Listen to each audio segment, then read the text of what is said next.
Santapan Harian Rabu 12 Juni 2024.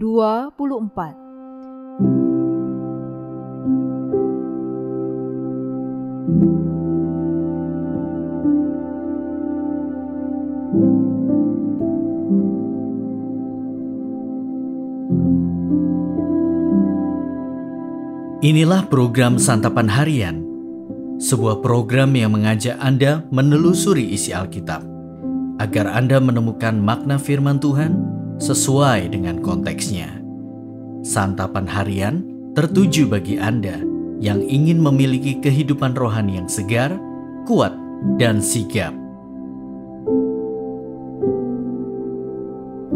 Hari ini kita akan membaca Kejadian pasalnya yang ke-14, ayat yang pertama hingga ayatnya yang ke-16. Namun sebelumnya, mari kita berdoa.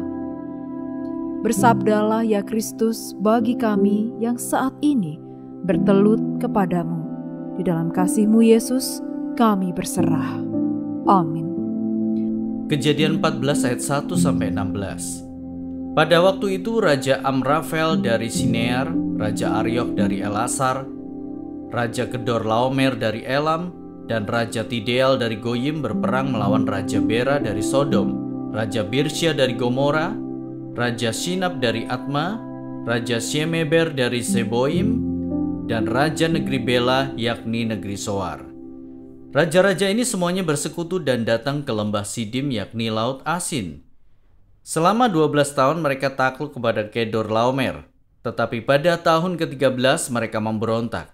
Pada tahun ke-14 datanglah Kedorlaomer serta raja-raja yang bersama dia, lalu mengalahkan orang Refaim di Asterot Karnaim, orang Susim di Ham, orang Emim di Syawi Kiryataim, dan orang Hori di Seir, pegunungan mereka sampai ke Elparan dekat padang gurun. Kemudian mereka berbalik dan sampai ke En-Mispat, yakni Kades. Mereka mengalahkan seluruh daerah orang Amalek dan juga orang Amori yang tinggal di Hazezon Tamar.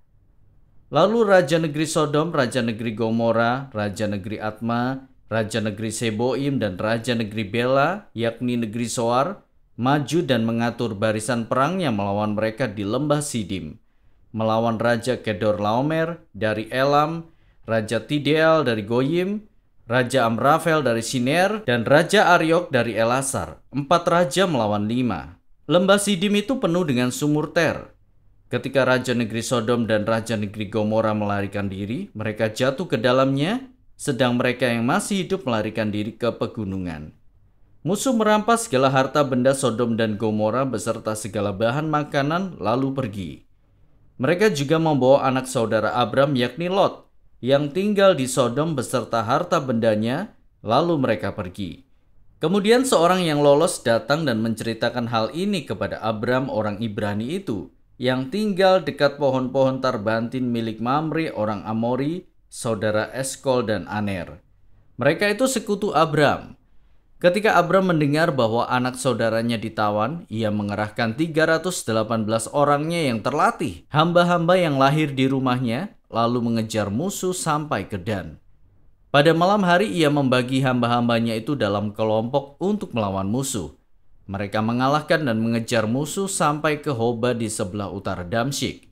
Ia membawa kembali segala harta benda, juga Lot anak saudaranya itu beserta harta bendanya dibawanya kembali. Demikian juga perempuan-perempuan dan orang-orangnya.